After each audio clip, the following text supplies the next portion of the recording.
नमस्कार मंडळी, स्वागत आहे तुमचं आमच्या चॅनलमध्ये।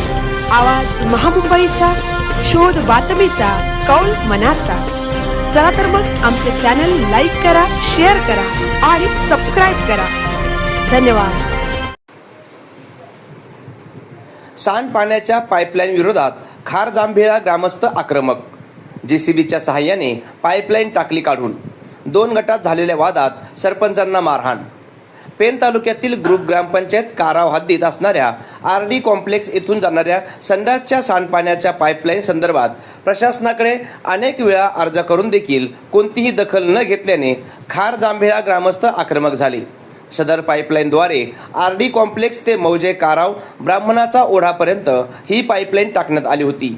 हा ओढा खाडी मार्ग असून जवळच जागृत जुगमाता देवीचे पुरातन मंदिर आहे। त्यामुळे हे सांडपाणी देवीच्या मंदिरासमोर सोडल्याने तेथे दुर्गंधीचे साम्राज्य पसरले आहे। तेथील मंदिराचे पावित्र्य धोक्यात आले आहे। त्याचप्रमाणे ओढ्यातील सांडपाण्यामुळे मासेमारी व्यवसाय धोक्यात आला आहे।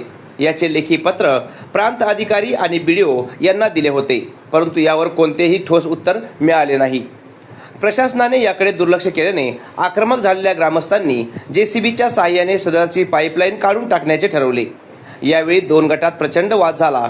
पोलीस प्रशासनाने मध्यस्थी होऊन मार्ग काढण्याचा प्रयत्न केला, परंतु संतप्त जमावाने सदरची पाईपलाईन जेसीबीच्या माध्यमाने उखडून काढली। त्यानंतर वाद वाढत गेला।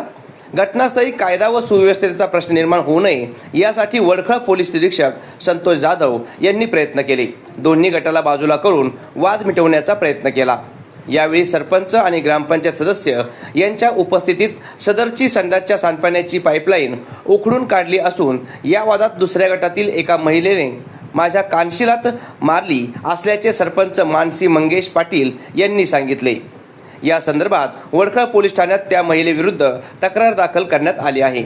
आवाज महामुंबईचा चॅनलसाठी विनायक पाटील, पेन।